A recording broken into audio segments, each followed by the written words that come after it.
Olá, o Notícias em Foco está no ar. Confira os destaques desta edição. Problemas de saúde mental afetam cada vez mais os atletas profissionais. Foco, tomada de decisão, velocidade de reação, resiliência, confiança, segurança. São muitas as habilidades que se esperam de atletas logo no início das suas carreiras.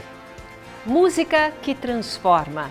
Você vai conhecer o projeto que ensina crianças e adolescentes a tocar instrumentos musicais. Depois que o aluno entra na orquestra, eles começam a ir melhor na escola, a capacidade de concentração aumenta muito. Fique ligado, porque o Notícias em Foco já está no ar.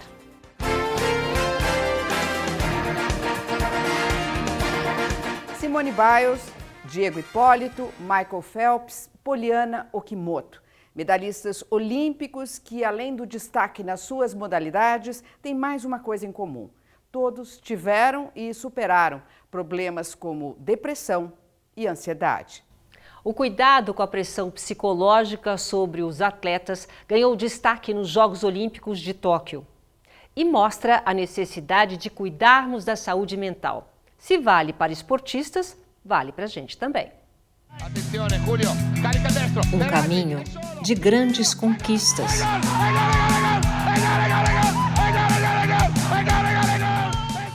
Ídolo das torcidas do Flamengo e da Inter de Milão, e com passagens marcantes pela seleção brasileira, o ex-atacante Adriano fez história no futebol e ganhou o apelido de Imperador.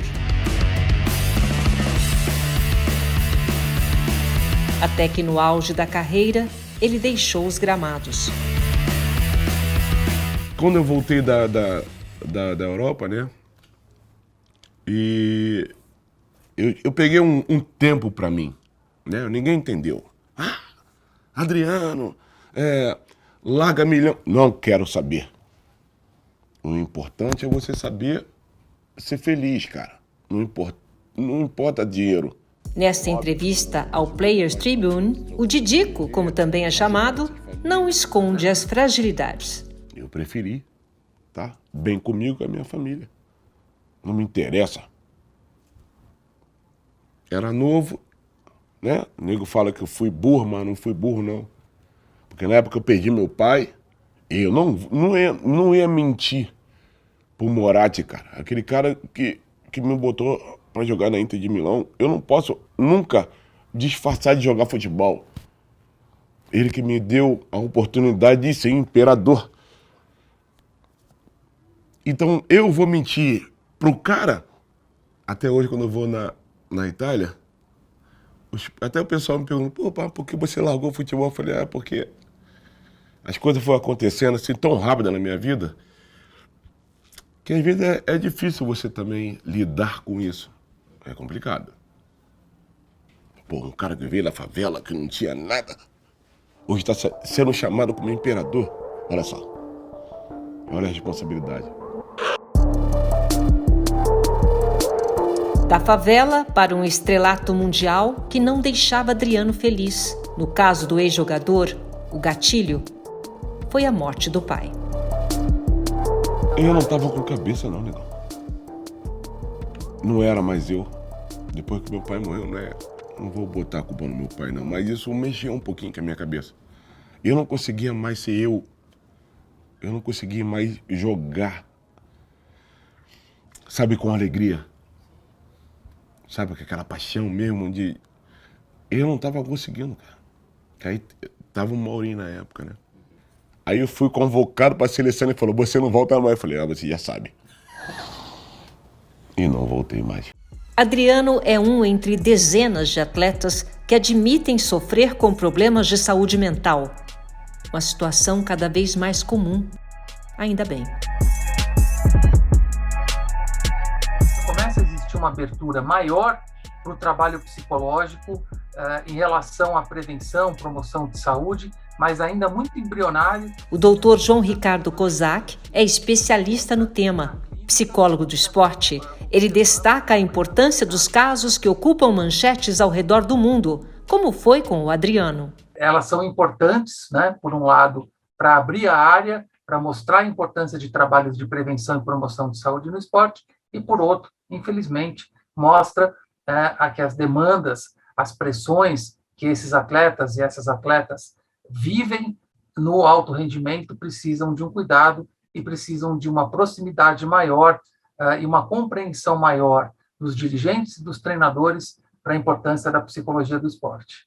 A gente tem casos como o da Simone Biles, o próprio Neymar, a Naomi Osaka, o Gabriel Medina, o Ilic, também o jogador do Atalanta, o técnico do Atalanta falou, ele disse assim, se essa questão de depressão é uma dificuldade para os psicólogos, imagina para nós.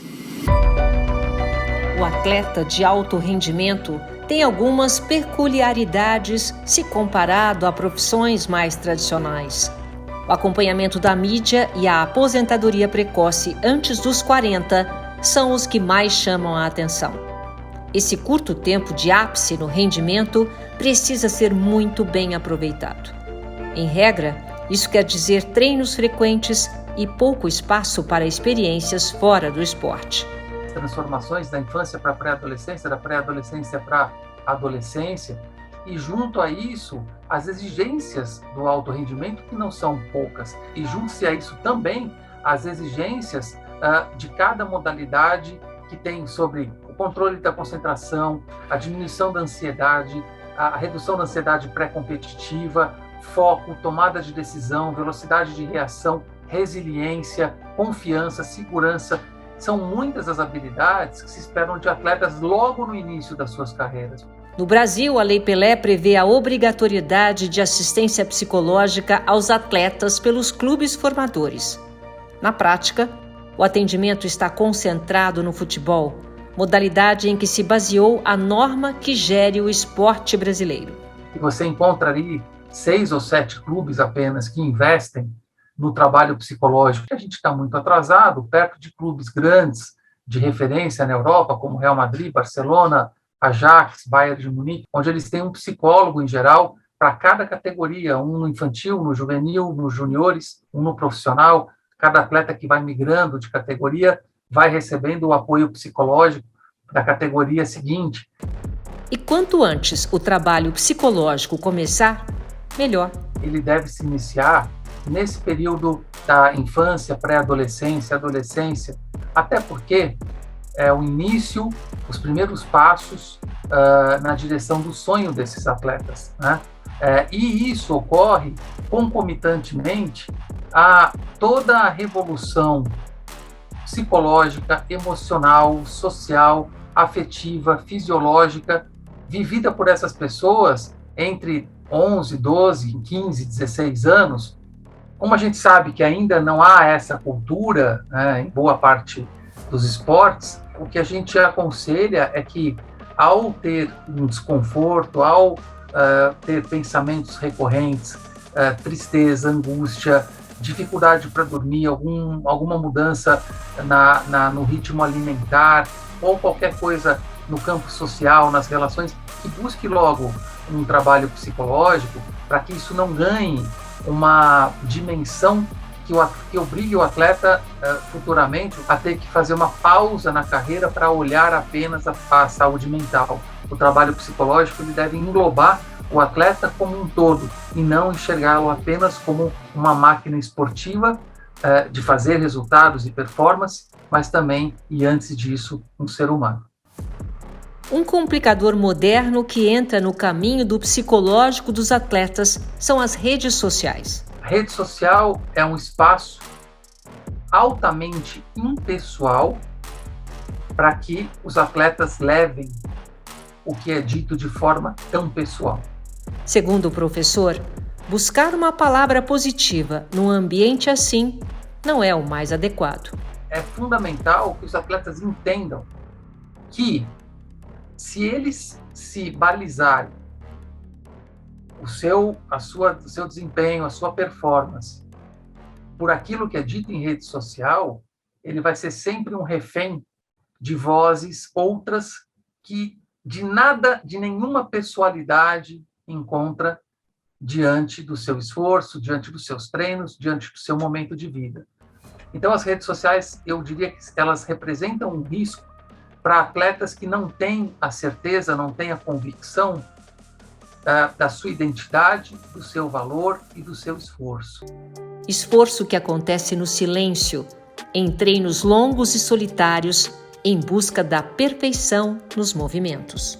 Em geral, a gente encontra atletas que são muito perfeccionistas e que já, de alguma forma, se cobram muito pela performance, pelo desempenho, pelos resultados, quando, se porventura ele não passa ou ela não passa por um bom momento na carreira e as pressões e as expectativas começam a crescer sobre eles, né, sobre elas, nessas horas é preciso ter muita força mental para não sucumbir. E alguns atletas demonstram, como todo ser humano, e é importante que isso seja demonstrado e conversado da forma mais normal, né, da forma mais natural possível, porque isso é humano, isso é do ser humano, a gente tem limites, esses limites eles devem ser respeitados.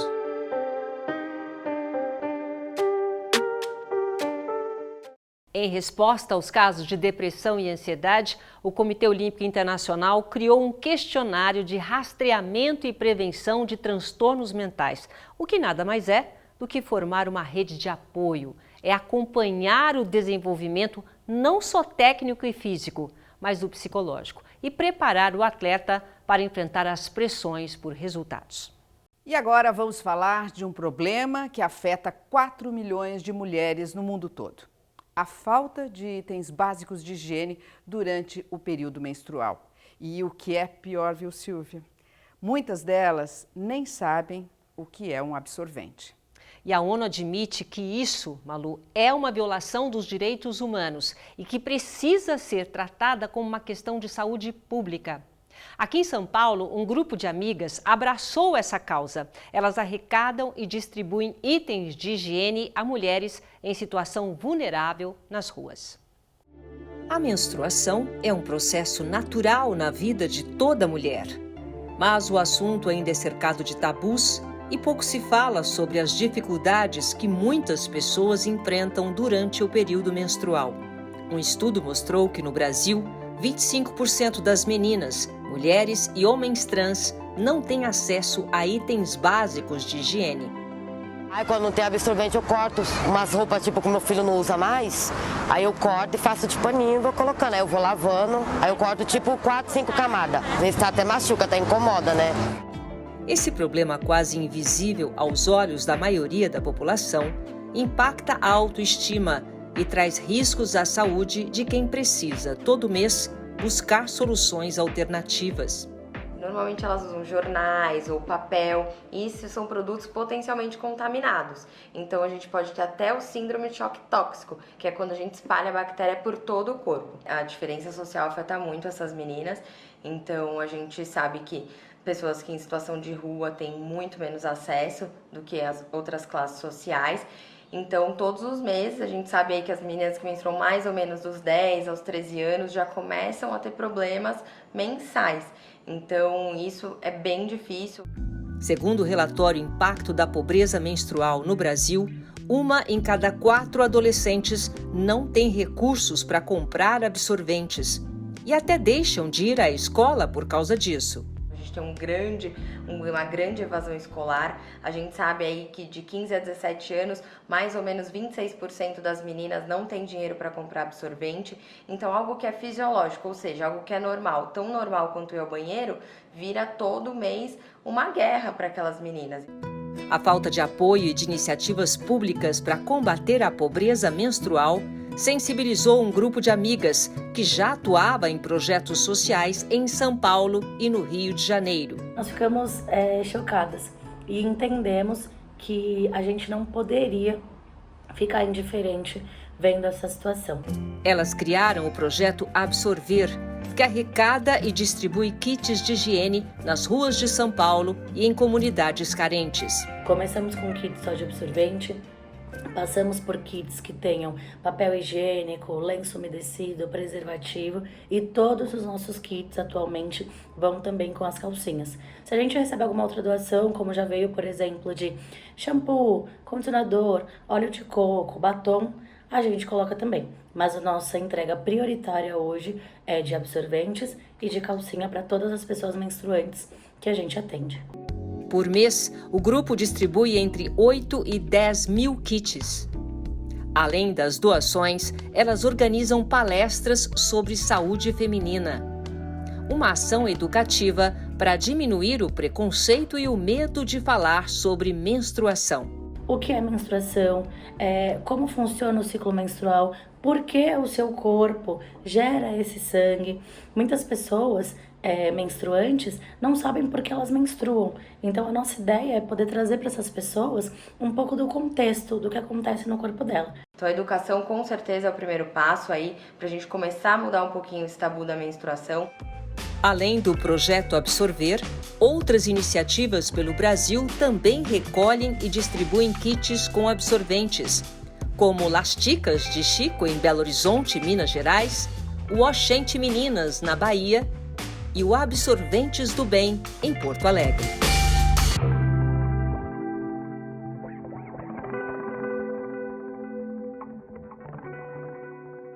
É importante essa discussão, viu, Malu? Porque muita gente nem imagina que existe esse tipo de dificuldade, né? Não só de conseguir absorventes, mas também como a falta de infraestrutura pode afetar as mulheres que têm que lidar todo mês com uma questão tão natural que é a menstruação, né?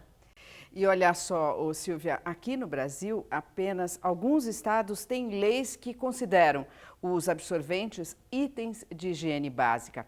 Um deles é o Rio de Janeiro, que inclusive aprovou uma medida que garante a distribuição gratuita do absorvente nas escolas da rede municipal. A pobreza menstrual é um problema mundial. E se você se interessou em saber mais, fica aqui uma dica.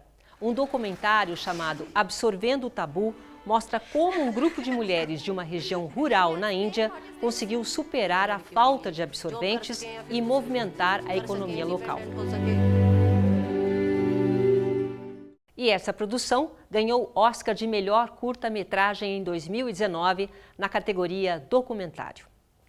E agora, música. Você vai conhecer uma organização sem fins lucrativos que ensina crianças e adolescentes a tocar instrumentos musicais. Eles fazem parte de orquestras que se apresentam em São Paulo e na região do ABC Paulista. A melodia toca, leva para bem longe.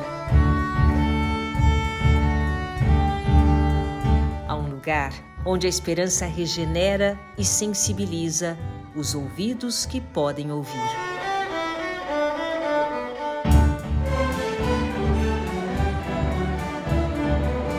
Um concerto executado com maestria por crianças e jovens de 7 a 17 anos.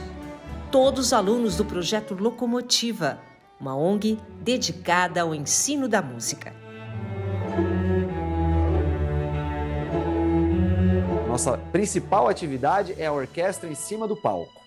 O maestro Rogério Schwindt é o idealizador dessa ideia que começou em 2008 na cidade de Santo André, na Grande São Paulo. Nós temos os instrumentos, nós somos uma ONG, então os instrumentos, os professores, o aluno não tem que pagar nada, não tem que ter o instrumento, não precisa saber música, tem que querer e sair para tocar.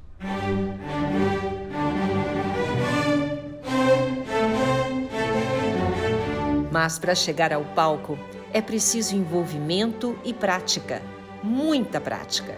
1, 2, 3, foi! Treinando e aprendendo, aprendendo e treinando. No Locomotiva, a capacitação é diária. São 2 horas de aula no período da tarde. 2, 3, foi! Primeiro, terceiro. Aqui se aprende a dominar os acordes dos violinos, violas e os violoncelos. As irmãs Gabriela e Bianca estão no projeto desde o ano passado. A Bianca escolheu o violino e se esmera sobre ele. Porque eu acho bem legal. Porque tem várias músicas que dá pra você tocar e você conseguir. Já a Gabriela preferiu a viola clássica. Eu comecei no violino, só que aí eu vi que eu não ia muito bem no violino. Aí tinha uma pessoa da minha sala com a viola, aí eu decidi ir pra viola e é perfeito. A viola, ela é maior e ela é mais grave, o violino é menor e o som é mais fino. A mãe delas, a Priscila, também fez suas incursões por aulas de música quando criança e agora incentiva as meninas como ninguém. Você não aprende só um instrumento, a tocar ele, você aprende a ter disciplina, você aprende a ter concentração, aprende a ter horários, a ter muita responsabilidade. Até a professora da minha filha menor, ela falou para mim que ela precisava se concentrar mais na escola. Aí eu falei, a música é perfeita para isso e ela vem se desenvolvendo cada vez mais. E a Priscila tem toda a razão, porque a disciplina é parte essencial para quem segue pelas trilhas da música.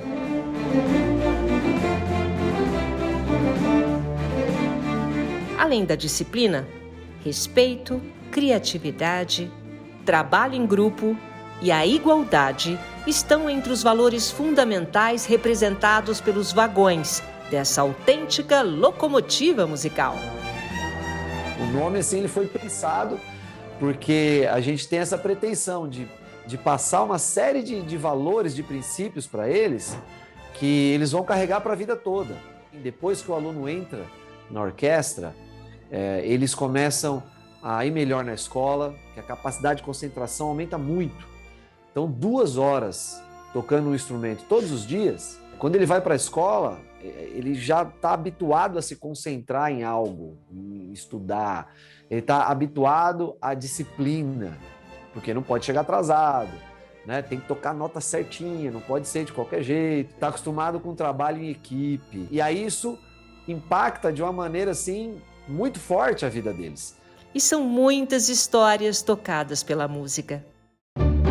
A ONG, que começou com 9 alunos, hoje passa dos 400. Além de Santo André, a iniciativa atende também em mais 2 unidades, uma em Mauá e outra na zona leste de São Paulo. Hoje nós somos 421 alunos, então nós temos 5 orquestras. Cada orquestra aí com 90, 100, 80, depende do grupo. E essas 5 orquestras têm uma agenda própria, tem um horário de ensaio próprio, que tem a ver também com o momento deles. Tem uma orquestra que é mais de iniciantes, tem uma orquestra que é um nível mais intermediário, uma outra orquestra que é um nível mais avançado, os alunos que já estão há alguns anos junto com a gente. E essas orquestras se apresentam 2 vezes por mês, todas elas, porque faz parte da metodologia a gente se apresentar. Mas a atuação do projeto vai muito além dos palcos. Em 2021, o Locomotiva criou o Fábrica Sonora, um espaço de produção artesanal destinado à confecção dos instrumentos musicais. Foi uma solução que atendeu à demanda dos alunos. E a gente nunca conseguia chamar todos os alunos, porque a gente não tinha instrumentos suficientes. Então não dava para chamar. Uma das nossas empresas patrocinadoras, eles nos procuraram e falaram, nós tivemos uma ideia.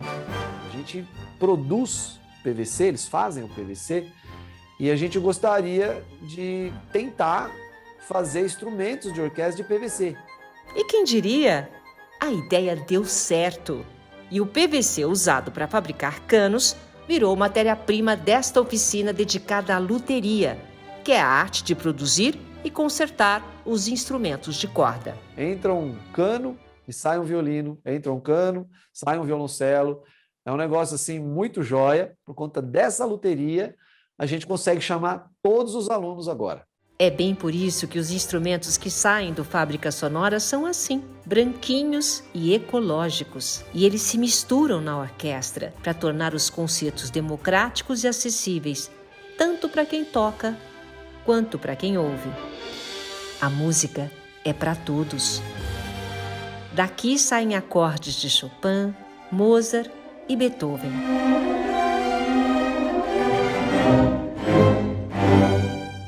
Mas tem também os sucessos da MPB.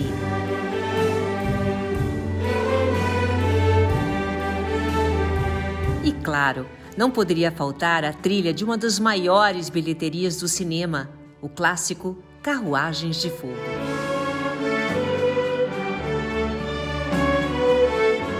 E os efeitos das notas e harmonias se revelam em cada gesto, no olhar, naquele contentamento que transborda e, até mesmo, por que não dizer, num sorriso da alma. Na arte que aqui é muito mais do que tocar, afinal, ela transforma vidas que sem os trilhos da locomotiva não chegariam a tanto. Quando a gente olha para trás, a gente vê, através da música, muitas famílias mudaram a maneira de viver. Eu nunca pensei que eu ia tocar, tipo, numa orquestra, assim. Aí, quando eu comecei no violino, eu disse assim, pô, é aqui é o meu lugar.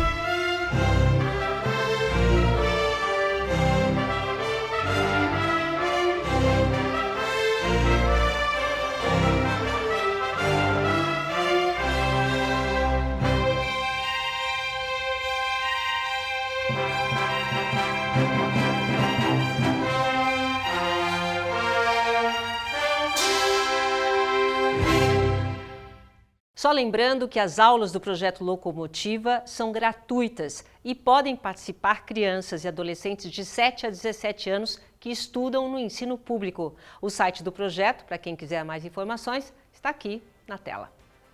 E o Notícias em Foco fica por aqui. Lembrando que você pode acessar os nossos conteúdos nas redes sociais.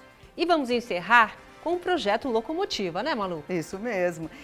Silvia, vamos ouvir agora mais um pouco dessas crianças e jovens que, além de tocar em orquestra, elas também cantam. Uma homenagem aos profissionais da saúde que se dedicaram tanto durante os períodos mais difíceis da pandemia. Até a próxima. Tchau. Maria, Maria, uma